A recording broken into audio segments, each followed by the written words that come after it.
Okay. Let's do this. Let's. Hey, welcome to the podcast for people whose moms died by people whose moms died. It's called No Mama, No Manual. I'm Tiana. I'm Britt and Tee. And today we talking about stuff about our mamas. About our mamas. It's been very soothing and healing, these conversations. They have been. But they also make me a little jittery and like a little, because like, I better not cry on this camera, you know? Man, I've been fighting it. I'm doing good so far. Maybe. I feel like I'm going to make it today. Today we are going to talk about, because this is the thing that I can remember, how we celebrate landmark dates. So birthdays, Mother's Day, death anniversaries, shit. Day we bought our dog, like just a couple of like random days in there, like National Waffle Day. Just be like, why does this make me think of my mother? I'll tell you why. Because it just does. So yeah, how we celebrate them, and I don't know, maybe give you ideas. You can give us ideas, and the things. So where do we start? What, birthdays? Mother's Day. What's first on the calendar? I don't mind Mother's Day. I'll say this. In my experience, the first year was, I think I was still in the fog. So I didn't like realize how hard birthdays, Mother's Day, all that stuff was. Mm-hmm. My mom died like 8 days before Christmas. Okay. And so that first Christmas after she died, we went down to see my family in Ohio, and it was okay. Like, it was okay. Yeah. Because it was still, again, I don't think my body and like my brain had made the connections that like I knew she was dead, but my body didn't know yet. You know, like I didn't necessarily process it. And the same was kind of true for the rest of the stuff that first year. But that second year, baby, all of the anniversaries were horrible. They dragged me. Yeah. Like I literally felt like I was getting dragged, like just tied up to something and just being dragged down the street all year. It was so bad. So the first year was okay, but that second year was terrible. Third year was whatever. I was kind of numb at that point.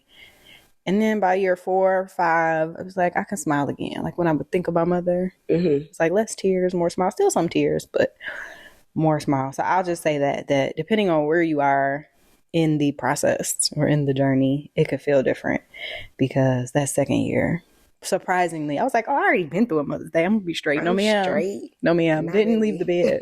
Did not leave the bed. And I'm sure it's weird too, because you have kids who are trying to celebrate you, and you're like, but my mama died. I kind of don't really want to talk to y'all like that. That could probably be a whole separate episode, because the way my oldest baby is set up, because he was 1. Like my mom did her best to make it to his first birthday. She died 4 days after his first birthday. I don't remember, like I have 2 kids, and my youngest son I just have different memories with. There is a whole period of time I don't remember in my youngest son's life. I have videos and pictures, and I look back and I be like, wow, we had a good time, but I don't remember, you know? Wow. And so that, like, yeah, learning how to, I think this is a good episode and like just a good topic, because learning how to like stay present and not be so detached, because it feels so heavy and hurts so bad. If you could help somebody through that, if we can, I have no idea if we can. We're going to try. We're going to try. I have no idea if we can, because you look back and it's just like, what was I doing for those 2 years? Mother's Day for me hits a little differently, because it's very close to my mom's birthday. Like her birthday is May 18th. And so Mother's Day be right there, and then birthday be right next to it, and it's like, okay, can y'all first of all relax? Y'all are too close together. Can I get a break? No, please. The first Mother's Day, I was at work, because my mom passed away October 21st. I signed my contract to like start working at the radio station a week after. And I threw myself wholeheartedly into my job. I don't even think, what the heck was that? That was the alarm. Oh. For the house. Okay, cool. Safety first. I don't know if we can do that. I love my daddy so much. So much. Thank you for letting us use your house. He said, I'm going to go upstairs to be quiet. Proceeds to go upstairs and make noise. All the noise. What else? But I threw myself into my work. I don't think it even hit me that my mom was there for like months. Like one day I just was at the station bawling on the floor and everybody's looking at me like, we thought you was okay. Yeah. It's like, no, I wasn't okay. So the first Mother's Day, I was at work, and I just kind of was talking through it, like trying to be happy because I felt like the city was counting on me to be happy and to, not emote too much. And I shared that like it was my first Mother's Day without my mom and just kind of gave some encouraging words because that's what I like to do. You know what I'm saying? Encourage. And I had people reach out to me on Instagram. So the first one, it was like bittersweet. It's like, damn, I wish you could have heard me on the radio right now. But because it has always been like this is a dream career for me. And you don't even get to see it like pan all the way out. I think my mama heard me on the radio one time because I did an audition on her birthday the year before she, like, the birthday before she passed. So Mother's Day kind of be doing a lot. I try to do my best to like do stuff she would like or buy her a card or something. Now, second year, I just laid in the bed. Like, I'm not coming to work because right after that, my boss lost his mama. And I was just like, do I have to come here? And he was like, mm-mm. Mm-mm. You don't have to come here. He like, record your show and go home. Yeah. I said, okay, great, thanks. So we were on the same page about it. But like Mother's Day, I don't know. I feel like that won't get the short end of the stick out of the holidays because birthday is when you like really try to celebrate to me. And then death anniversary, you just be like, holding on. Yeah. Mother's Day is okay. I think what I try to do too is just encourage other people to celebrate their moms, try to be around their moms. But Mother's Day, I also don't think Mother's Day was the big deal when my mama was alive because she wasn't a very like hallmarky person in general. Every day was Mother's Day to her. I birthed you, ma'am. Like, right. Celebrate me. It's Tuesday. Mother's Day was okay. Birthdays were hard. The first like 4 were hard. Actually, I wasn't okay till like the 5th one. Birthdays were hard because birthdays were a big deal, and birthdays are also just, my mom was 50 when she died, and they're just a reminder that like that she didn't get a year older. You know what I mean? Like, yeah, that hits me every year. Now I smile. I try to do things she would like. I really, in general, try to eat things she would like because food is a lot of comfort. So I try to eat her favorite things or cook the things that I like that she cooked. I'll try to do that on her birthday. And then death anniversary, everybody knows, just don't talk to me. Don't. Leave me alone. Yeah. The month of October is just like... December is my birthday, Amari's birthday, my mama's death anniversary, Christmas. It's just like... It's a lot. It'd be a lot of humans around. I just be like, oh my God, so many humans. It's just so many humans. It's better now, though. I will say that if you are in the thick of it or in the fog, it sounds cliche. And it's not to dismiss what you're going through because what you're going through is heavy. It's just to give you a little bit of hope that like it gets better. Yeah. The sad doesn't go away. They say that thing about grief, like grief doesn't go away with time. You grow around it in time. And so it's like you're better able to manage, right? Because you can identify things that trigger you. And you can either avoid them or develop positive coping strategies. It's like for me on her birthday, I always make it a point to like drink Hennessy because that's my mom. Like that. Everybody know my mom was a dark liquor sipper. And so like our whole family is like, did you drink your dark liquor today? Did you take your shot for Loretta today? There are other dark liquors. Nothing is wrong with Hennessy. Other ones. Was Hennessy her drink? Yeah. Okay. So like, because I was about to say you be going through it because Hennessy grows hair on your chest. It does, but it also takes me back to a very fun time because when I started drinking in college, I was drinking Henny. Anything is possible. And it was, and was for many moons. And Hennessy did me wrong plenty of times. I don't drink it often. But on them days. But when I do, I am transported to a place. It's like a, it's a comfort thing. I don't do it a lot though. Jesus. I made very bad decisions off some Hennessy. Yeah. What would you like people to do? The people around you. How should they support you on important days or landmarks? I really appreciate when people remember. It's a small thing, and I don't expect people to remember, but when they do, that makes me happy because it's like, damn, you care about something I care about. Like people caring about things that you care about in general. Helps. I love when if I'm like hell bent on being by myself, they leave me alone. But if I am not hell bent on being by myself, they are with me. Like we'll go do something celebratory. Yeah, that's a thing. Like I started this whole kind of do it for Loretta I don't know, movement, mantra, idea, way of life.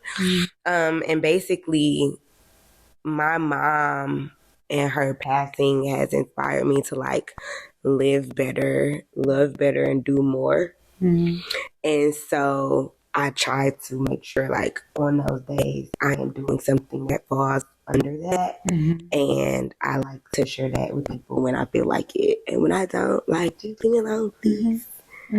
Just leave me alone, please. I agree with all that. I wouldn't change or add anything to that. I think the other part of that though is you have to communicate that.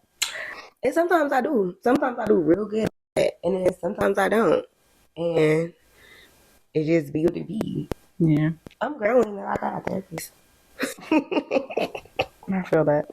Yeah, I think that is, and that's the topic for another day, but on those days, those landmark dates, sometimes people just don't know what to do, right? They don't. Also, when the day your mom dies, right? Or the days after, or people just don't know what to do or what to say. They don't. And so using our words, I think if there's one thing I've learned is important, right?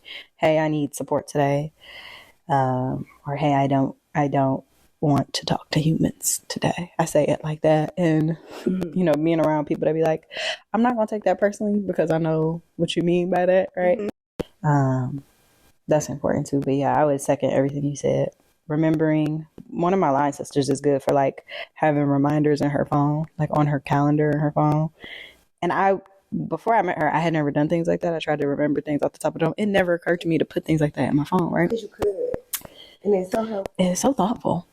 It's a little thing like you said, but it's just so thoughtful. And so now I try to do that and I incorporate that. So like remembering, and if you don't remember, just reminding yourself to remember later, like next year, and like, yeah, support or leave me the hell alone.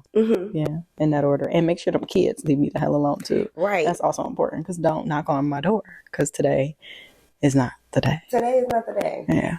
And being okay with the fact that sometimes it's not the day. Yeah. Like, I think when my mom first passed away, I was not okay with the idea of not being okay. And therefore, I just kind of suppressed it. And then it all came out real bad. I think it came out real bad. The episode, because when did it come out? Oh, that's a whole nother topic for a whole nother day. It is. On her death anniversary, so I have kind of a it looked like a shrine. I don't know. It's like an altar thingy. The big picture from my mom's memorial, I kept, and I didn't think I was gonna be able to keep it, but so far Like, me and Loretta be sitting in the corner, okay? But it's in the corner. It's like this big picture. And I have like little pictures of her and us. Like if I buy her a birthday card or something, I put over there. If I buy her a Christmas card or something, I put over there. And that is the corner where like I sit and talk to God, like my Bible, all of my prayer books are over there. I also like use my mom's devotional daily. I didn't bring it with me this time because last time I took it out the house, I almost lost it. Yeah. I was like, oh, absolutely not. So just take a picture of the pages for when I'm traveling. But I sit over there. Like the first year when I started teaching, oh God. So that was a hard thing for me. Working. That was like what she did. Yeah, my mom worked in Detroit public school systems for 30 years. And I hated it because I felt like she was giving all her attention to other people's kids and then came home and didn't have no patience left for me. Little did you know she had no patience for them. She had no patience for anybody's kids, which is why she started smoking cigarettes. But that's another story for another day. But once I started in that profession, it was tough because it was like, okay, this is the thing my mommy did, and I can't even ask this lady a question. Yeah, because she died. Because she fucking died. Like, girl, are you serious? What is going on? And so that was tough for me. It was. I feel that way about my mama all the time. Disrespectful.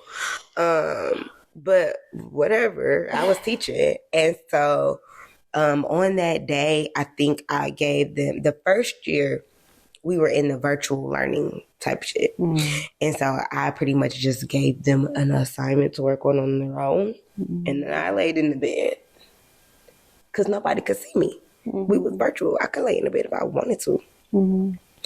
The next year when we were in person, I think again I gave them like an independent assignment. And I was like, y'all, this is the day my mama died. I don't really feel like talking to y'all. So don't talk to me. Don't get on each other's nerves because I don't feel like breaking up no fights today. Virtually.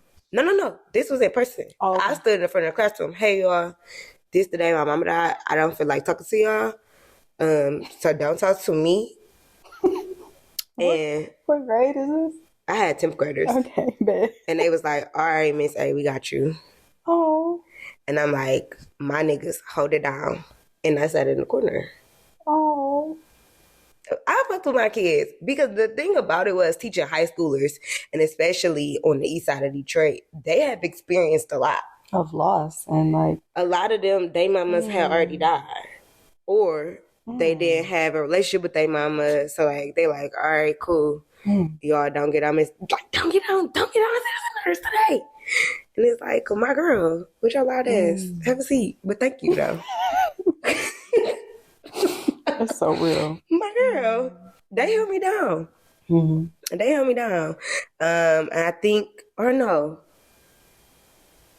Oh, on her birthday, I took off. I took off of work. Yeah. And when I came back, they had made her a birthday card. Oh. I boo-hooed. Because why would y'all do that? And be here crying. Yeah. It was the sweetest thing. Yeah. I hated teaching so much. But there was some sweet spots. Yeah. And that, to me, I'm just like, y'all care. Yeah. Y'all get on my motherfucking nerves. Yeah. But y'all care about me. I think those landmark days are, you know, here you go. You know, we got girl, you cried first.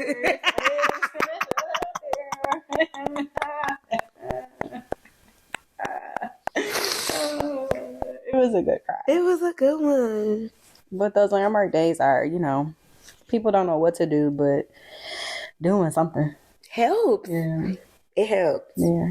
I don't know. So that was just last year's. What am I? This is year October 21st this year will make 5 years. So I don't know yet. Christmas, That second Christmas, bitch, I'm at the house. I'm not coming over. I don't want to come over. They was like, T, please come over. Like, don't sit in there like that. That's the other thing that's hard to talk about is like how I don't go to my family's house like I used to, because like that was my mom's thing. First of all, I don't want to sit in nobody's house all day. That was mine. Okay, but my mom wanted to go sit in people's houses, and at this point you drove, so like I can't go anywhere. So like we've spent the whole day in other people's houses. Yeah. But I struggle still to this day to go visit, because it's just like, because people want to be sad still. They want to talk about, oh, I miss a girl. But that's fair. You got to make space for people. Yeah, other people's, you know what? But it's hard for me. That is the challenge, is to, on those big days in particular, to make space for other people's feelings. Right? Yeah, it's hard. It's hard. It's hard. Because you think selfishly, especially as only children. Yeah. Nobody can miss my mama more than me. Whole time, this lady had a whole life prior to our and a bunch of people she touched, and the same reasons that you love her, right? And were things that other people saw in her. She just, but it can be hard. It can be hard to make space. I think that's the thing about grief is, and I think those big days really make it clear that like, I don't have space for anybody else's shit today. Mm-hmm. And understanding that, I think other people understanding that would be helpful. But I also understand why it's difficult for other people to understand that, right? Right. Because they just got their feelings and you got your feelings. And it's like... Yeah. So, I remember very distinctly at my mom's funeral, one of my cousins... Now, my mom is from the South, so the funeral was in Mississippi. Because she refused to come back to Detroit. I don't blame her. I love you, Detroit. One of my cousins was like doing the big falling out cry. Man. And conversations my mom and I had about how she felt down there. And, she felt lonely. And so in my head, I'm judging. Because why you doing all that? First of all, it's my mama and I'm sitting here very nice and quietly. Like, she wasn't even your mama. The camera be stopping, okay? It do. Once you get to 4 gigabytes, we Googled it. And so if it look a little wonky, and it sound a little crazy on like the audio version of the podcast, our bad. We just trying to make it do what it do, okay? But my cousin was doing all that falling out. And I was just like, my girl, like, y'all wasn't even treating my mama right down here. Mm-hmm. And I was about to, they probably didn't think that they weren't treating her right. Mm-hmm. But in Detroit, my mom had a really big support system. Mm-hmm. Everybody's super extra lovey-dovey over all the time, checking on you, all of that stuff. And so when my mom moved me down south, she didn't quite have that anymore. Mm-hmm. And so I just was like, why are you doing that? But not realizing the impact like my mom had on her as her cousin. Grief makes you really self-centered. So self-centered. It does. It makes you really... And it's not I don't know if it's a bad thing. I think it's just a natural thing. You're grieving your emotions. Right, you're grieving. But I do think that, again, another topic. We just keep coming up with topics. But it affects how you interact with other human beings. Real bad. And again, we're talking about those landmark dates. I can just think of days where it would be like, it is my mother's birthday. And y'all are yawling. Come on. Stop yawling. Stop it, please. Like, it's my mama's birthday, and she did. Like, what is y'all talking about you see right what now? I'm saying? I can't call her and say happy birthday. My birthday is particularly difficult because... Oh, God. I remember my mom died 2 weeks after my 25th birthday. Mm-hmm. But I remember I had a test on my birthday because I was still in school. And I went downstairs to hug her, and so she could wish, she texted me first. She was like, come down so I could wish you a happy birthday. So I came downstairs to give her a hug. She wished me happy birthday. But it was almost like she knew it was going to be my last birthday. And the way we cried, girl, we cried. just hugged and cried. Hugged and cried, hugged and cried, hugged and cried. And so when I wake up on my birthday, that's like the first thing I think about. So that's really hard. So again, I was like, landmark day. Sometimes it don't got nothing to do with her. Bitch, it is my birthday. And this bitch is dead. And now I'm crying. And like every birthday when I wake up, I think about that last birthday hug. It was such a good hug. Oh, I often think about the last. Yep. I wasn't gonna snatch it and hand it to you all aggressive like you did me, but get you a tissue, girl. Finish your thought. Anyway, distract the people. What I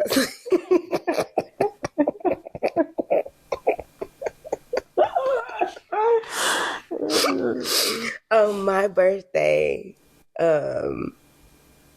I'd be sad. Cause my mom.